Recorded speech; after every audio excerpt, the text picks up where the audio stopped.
ver a próxima. Aqui a gente vai ter vários conceitos que a gente vai precisar de resolver. De novo, Pablo Picasso.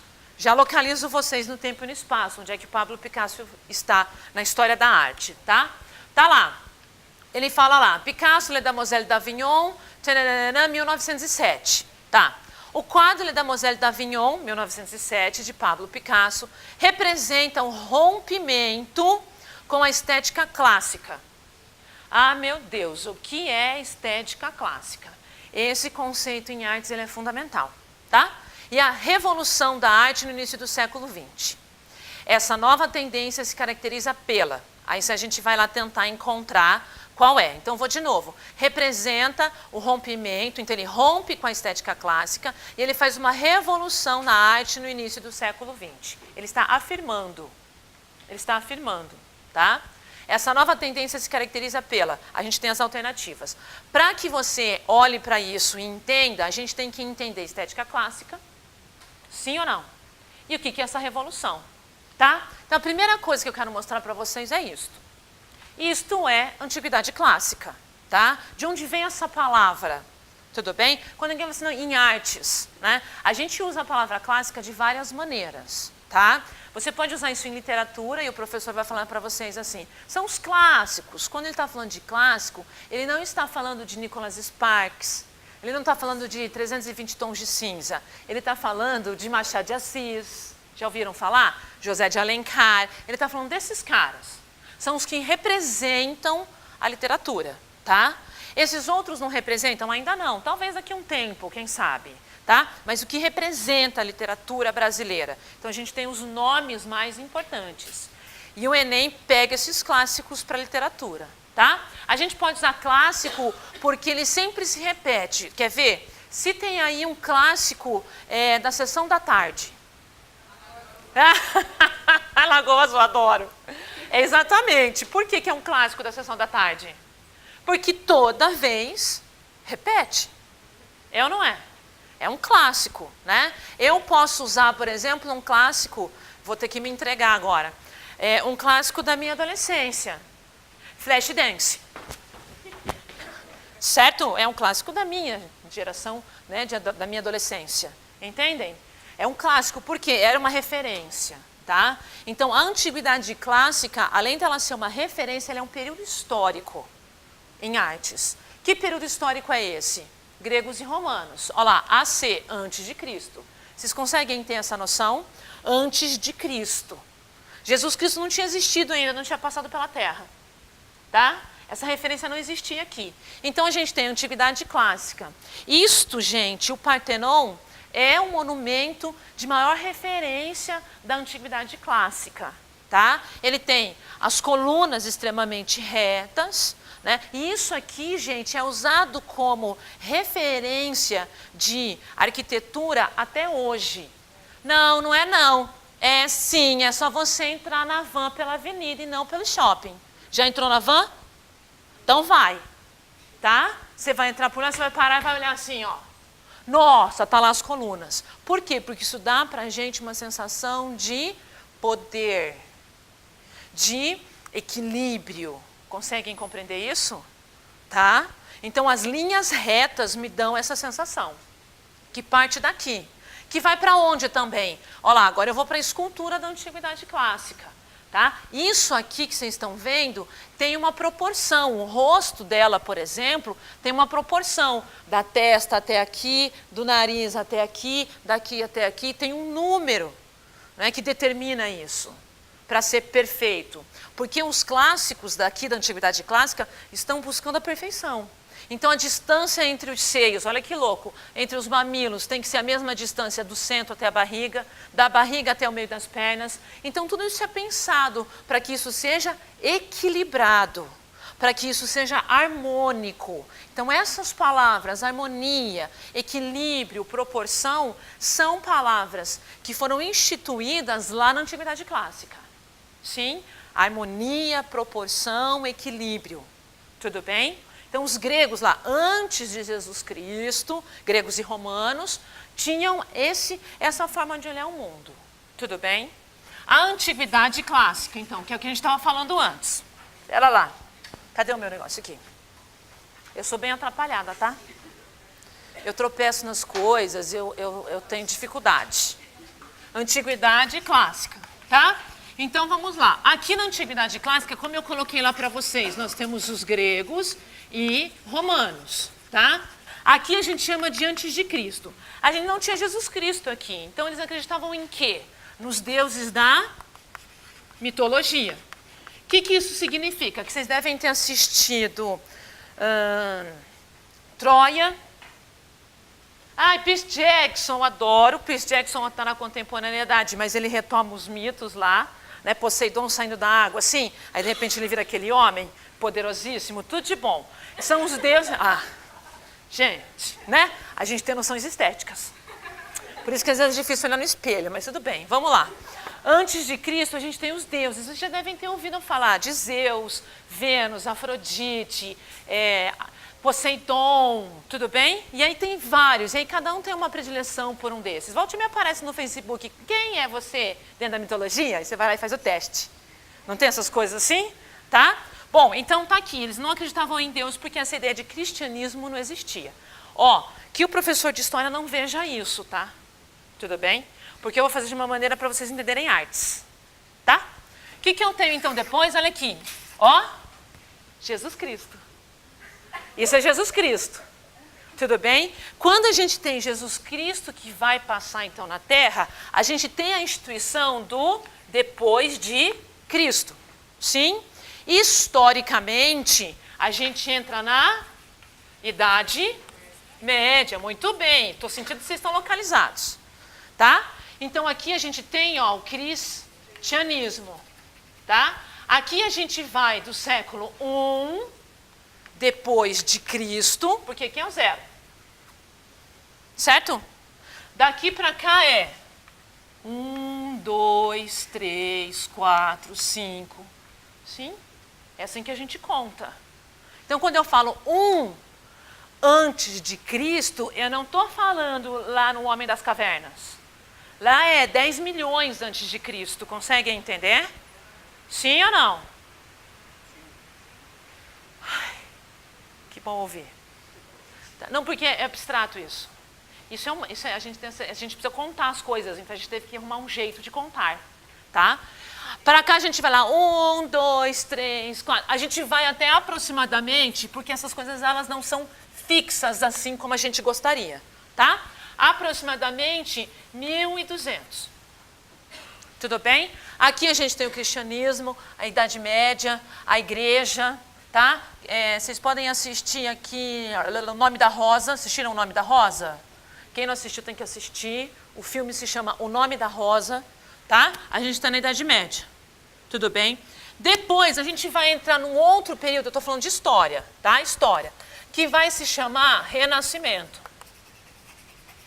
Tudo bem? O Renascimento ele vai de 1300, por isso que não dá para contar exatamente, tá? A 1500, mais ou menos. Sim? Renascimento, vou usar outra cor. A gente brinca que, aí você vai do século XIV, lembra, 1301, século XIV. A século 1501, século, a gente soma mais um. 15 mais 1, 16. Tudo bem? Tá? Eu não sei número romano. 10, 16. E aqui fica como? É 14. Tá certo, porque aqui é... tem mais gente que não sabe o número romano. Obrigada. Valeu. 1 menos 5, não é? 14. É porque assim, aqui é 13, mas eu tenho que sempre somar 3 mais 1. Dá 14. Isso. Tá? 16. 15 mais 1, 16. Porque sempre eu somo o número daqui mais 1 aqui, ó. Sempre. 16. Beleza? Essas coisas de número... eu também tô com calor. Essas coisas de número é importante para vocês, tá, gente? Porque eles não colocam assim no ano tal, mas eles colocam século, né? Tá? Então vamos lá, vamos voltar aqui. Renascimento. Porque renascimento de quê? Vamos entender isso? A gente coloca aqui, que aqui na Antiguidade Clássica a gente diz que o ser humano nasceu Nasceu para o quê? Para o que a gente chama de conhecimento. Tá? Os gregos e os romanos, eles eram muito ligados ao conhecimento. Tanto que a gente só pode estar nessa estrutura aqui por conta dos gregos e dos romanos. Porque os gregos criaram, não é? Olha lá, a coluna e a arquitrave. Isso é mais para arquitetura, tá? Eles criaram esse sistema aqui de construção. Tudo bem? Eles criaram esse sistema de construção dentro dos teatros. Por isso que a gente está aqui do jeito que a gente está. Os romanos depois fizeram um arco. Né? Então a gente só consegue ter essas distâncias, essas larguras enormes aqui, porque eles criaram uma estrutura em que eu possa fazer esse espaço largo aqui sem ter um monte de coluna no meio segurando esse teto. Tá? Então toda a base que a gente diz, nossa, de organização, arquitetura, engenharia, está aqui. Por isso a gente diz que nós nascemos. O ser humano ocidental nasceu. Quando a gente entra na Idade Média, eu falo assim, entre aspas, que o ser humano morreu. Por que ele morreu? Ele tem construção de conhecimento? Tem, mas é pequeno perto de tudo que tinha aqui. Entendem isso? Por quê? Porque quem manda aqui? A igreja. Aqui a coisa mais importante é Deus. Aqui é porque Deus quis. Se é bonito, se é feio, se é rico, se é pobre, se é gordo, se é magro, é porque Deus quis. Essa palavra significa Deus como centro. Sim? A partir disso, o conhecimento não é a coisa mais importante. Entendem isso? Porque se eu estou doente, porque Deus quis. Conseguem ter essa noção? Tá? Historicamente. Eu estou usando exageros, gente, que é para só vocês compreenderem mais ou menos, terem essa noção. O que a gente chama de renascimento? A gente chama o ressurgir. Se é o ressurgir, né, aí eu brinco que o ser humano renasceu. Né, quase nome de novela. Renascer. Reparem, ele vai renascer para quê? Para, o homem como a coisa mais importante. Só deixa eu lembrar uma coisa, gente. Antropo. O que é antropo? É o homem como a coisa mais importante. Mas peraí, isso significa que eles são ateus? Eles não acreditam em Deus? Não, gente. Depois que Deus passou pela Terra, nunca mais ele vai deixar de existir na nossa cabeça, na nossa crença. Não existe isso, tá? Deus forever. Entenderam? É verdade. Cada um dentro da sua crença, tá? Pode até ser que tenha algum ateu aqui, mas é um número menor, né? Porque essa ideia, até para eu ser ateu, eu tenho que ter a presença de Deus, né? Que é para eu não acreditar nele. Entendem isso? Tá? Então aqui é o homem a coisa mais importante. Daí eles param para pensar assim, se o homem é a coisa mais importante, eu tenho então que utilizar algo para ajudar esse homem a viver. O que eu pego então para ajudar o conhecimento? Aonde estava o conhecimento? O conhecimento estava aqui, ó, na antiguidade clássica. Então eu retomo aqui. O renascimento, olha lá, renascer é uma retomada do nasceu, não é? Então, olha só, aqui a gente tem a retomada da antiguidade clássica. Vou responder a sua pergunta agora. Professora, a gente tem, então, o clássico em outros momentos? Temos. Esse é um deles, tá? E a gente vai ter outros aqui, já vou mostrar. Mas aí eu quero que vocês olhem para isso aqui, ó. Isto é renascimento. Se você for pegar aqui, você vai ver que ele tem também as proporções físicas, faciais, lá da Vênus. São as mesmas proporções. Entendem isso? Eu retomo. Esse é o Davi do Michelangelo, que eu brinco que é uma tartaruga ninja, né? As tartarugas ninja têm nomes dos pintores do Renascimento, dos artistas do Renascimento. Michelangelo, Leonardo, Donatello e Rafael, tá? Então vejam, isto é a retomada lá da Antiguidade Clássica. Então existe clássico, novamente. Existe o conceito clássico, novamente. Sim? Olha aqui que eu quero que vocês olhem, era aqui que eu queria chegar. Isso é Renascimento. Vamos entender isso para a gente poder comparar lá com Le Damoiselle d'Avignon? E aí eu vou continuar aqui.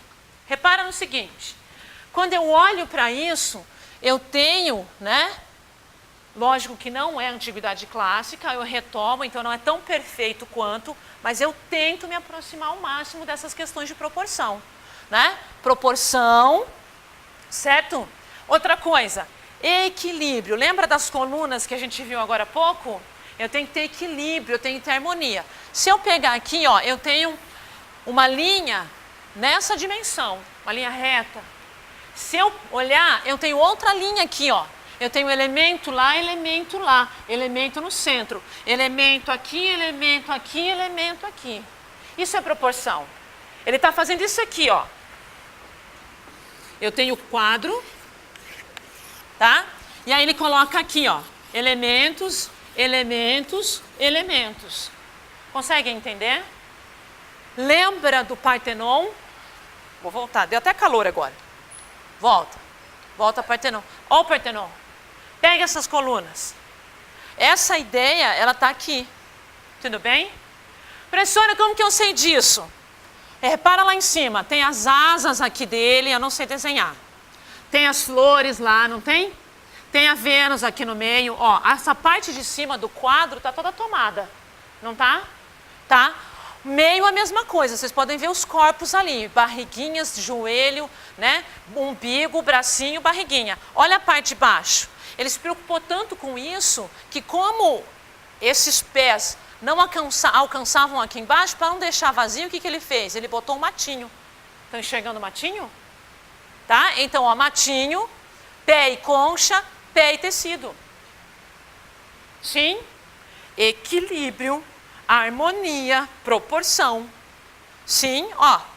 Aqui tem coisa e aqui tem coisa. Deu para entender isso? Eu tenho o clássico novamente. Vou terminar a questão e volto no esquema. Volta lá. Tchuc, tchuc. Opa, tá lá. Aí ele falou pra gente, estética clássica. Ele rompe com a estética clássica. Olha para isso, gente. Isso aqui é bonito? Se alguém falar para mim que é, eu vou dar na cara de vocês. Mentira, é bonito. Isso é Pablo Picasso. Isso é lindo. Só que se eu comparar com o Nascimento de Vênus, isso é feio. Esteticamente. Olhem o rosto dessas... O que é isso, gente? Isso é a perfeição. Isso aqui é a perfeição. É ou não? Não, né? Que é né? Uma perna que vira um pedaço de pedra. Tá? Não, não é. Então ele rompeu com a estética clássica, conseguem entender?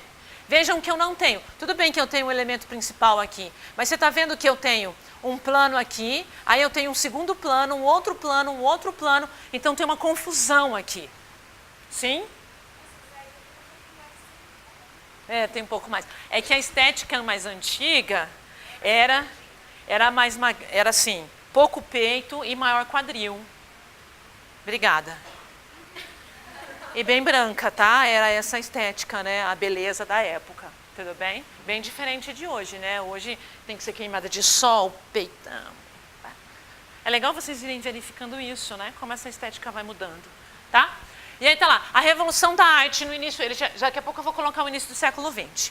Bom, essa nova tendência se caracteriza pela pintura de modelos em planos irregulares. Eu tenho planos irregulares, isso aqui é um peito. É um peito, por incrível que pareça. Cadê esse peito? Que plano que ele está? Mulher como temática central da obra. Essa é uma nova tendência, colocar mulher como temática da obra? Fala para mim. Não, né? Mulher como temática da obra. Mulher como temática da obra. Então isso não é novidade. Não é novidade. Tá? Cena representada por vários modelos. Tem vários modelos. Mas lá no Nascimento de Vênus, não tem a Vênus, não tem o Zéfiro, não tem... Né? Então não dá para ser. Cena representada por vários modelos. Isso não é nova tendência. Isso é comum. Oposição entre tons claros e escuros. Isso aqui é pegadinha, porque você está em preto e branco, mas isso aqui é colorido. Tudo bem? Eu deixei em preto e branco porque está no livro, mas é colorido. Nudez explorada como objeto da arte. Aham, olha lá. Adoro. Antes de Cristo. Total peladinha. É novidade isso? Não. Qual que é a única novidade aqui? Ops, toda vez eu erro. Não fica olhando não, senão vocês vão vomitar. Ó, nudez explorada como objeto de arte. É a nudez? Não. Então, pintura de modelos em planos irregulares. Que é até estranho você conseguir compreender, não é? Tá de lado, no fundo, aonde é que está isso aqui? Conseguem compreender isso? Sim. Tranquilo? Tá. Aí, ó, vou continuar isso aqui, tá? A gente vai ter o Renascimento, tá? Branco, né? Para vocês poderem entender essa nova estética, porque o Pablo Picasso já apareceu aqui 2 vezes, né? Vamos localizar ele no tempo e no espaço. Ah, tá? E agora eu vou fazer o meu modelo mais nojento. E você fica desprezando as questões de artes, porque vocês acham que a matemática, a química e a física são muito mais importantes. Lógico, né? Tem muitas questões e é o que a gente se preocupa mais. A gente pensa assim, artes, tá? Eu entendo completamente isso, né? Mas eu percebo que a arte ela faz diferença na nossa vida, tá? Mas vamos lá. Também é uma questão de gosto. Então, depois a gente tem lá, ó, 1600, uma coisa que vai acontecer no mundo. A reforma protestante, sim, e a contra-reforma, tá? A gente vai ter a reforma protestante e a contra-reforma, que vai acontecer. Reforma protestante, Lutero. Se quiserem, assistam o filme Luther, tá? Que mostra justamente a história do Martim Lutero e como ele fez a reforma protestante. Vale a pena assistir. Luther, tá? E aí eu tenho a contra-reforma católica aqui. Aí eu já estou em 1600. Depois eu vou colocar para vocês os movimentos artísticos que a gente tem, tá? Eu só vou seguir mais adiante porque eu não sei, acho que não vai dar, senão eu não consigo terminar. 1700, a gente vai ter uma coisa chamada historicamente, Iluminismo. O Iluminismo também é conhecido pelo século das luzes, o século da razão. Olha só que interessante, se aqui eu tenho de novo o século das luzes, o século da razão, eu tenho conhecimento, isso mesmo. Então eu estou retomando de onde? Perfeito, olha só. Eu não comecei com essa ideia aqui, vamos de novo? Eu retomo aqui, não retomei? Agora eu vou fazer o quê? Vou de novo. Tanto que sabe o nome do movimento artístico que a gente tem aqui? Eu não coloquei aqui, depois eu coloco, mas aqui eu já vou colocar. Olha que nome bem criativo. Classicismo. De novo, sua pergunta. Então eu vou ter clássico depois da Antiguidade Clássica? Me responde. Onde? No Renascimento. Exatamente, historicamente falando. Tá? Eu estou falando historicamente porque aqui é artes. Tá? Aí eu tenho 1800. Aí, gente, aí o mundo vira do avesso. Porque aqui eu tenho a Revolução Industrial. Tudo bem? Sim? Revolução Industrial. Aí vocês vão ter romantismo, realismo, impressionismo, 300 coisas. Na literatura, romantismo, realismo, naturalismo, parnasianismo, simbolismo. Tá? Uma porrada de coisa aqui. Vale a pena vocês pesquisarem em casa e tentar preencher. Aí eu vou para 1900. Gente, 1900. Século XIX, século XX. Século XVII, 67, século... 8 é assim, né? É. Tá? É que as minhas noções eu já falei que são péssimas. 1900, gente, não pode esquecer jamais. A gente vai ter a Primeira e a Segunda Guerra. Tá? Aqui entra Pablo Picasso. Tá? Agora completa isso aí. Segue, senão vocês não vão... Eu fiz de... O que a gente tem na Idade Média enquanto artes? Tudo bem? Antiguidade clássica chama-se Antiguidade clássica mesmo em artes. Idade Média, a gente tem... Estou terminando. Se quiserem sair, fica à vontade. É embora? Tá. Bizantino, ai meu Deus. Românico. Isso significa que tem outro professor, né? E gótico, já estou saindo. Avisa para ele. Bizantino, românico e gótico. Renascimento, ai que curioso, chama Renascimento mesmo. Eles não são muito bons para nome. História, artes. Sim ou não? Branco, história. Laranja, artes. Reforma contra reforma, historicamente. Em artes a gente tem o Barroco, tá? O que a gente tem no iluminismo? Neoclássico. O que a gente tem em 1800 no século XIX? Romantismo, realismo, impressionismo. Tem mais um ou outro aqui mais simples, mas eu não vou entrar no mérito. Impressionismo, acompanha. O que eu tenho na Primeira e na Segunda Guerra? Vanguardas europeias. Sim? Aqui está Pablo Picasso com o cubismo. Tá? São 7 movimentos que acontecem aqui. Localizados no tempo e no espaço? Sim ou não? Ui, que bom. Não, porque com um conceito básico desse, gente, vocês conseguem resolver um monte de coisa. Agora, tarefa de casa. Pega esse contexto histórico aqui, aí você bota aqui século XX. Aí século XX você coloca assim, salada de fruta. Porque tem de tudo aqui, tá? Se você for complementando o que tem de história, o que tem de artes, o que tem de literatura, pesquisinha na internet mesmo. Você destrói, você já tem um panorama para fazer um monte de questão do Enem na parte das humanas. Tudo bem?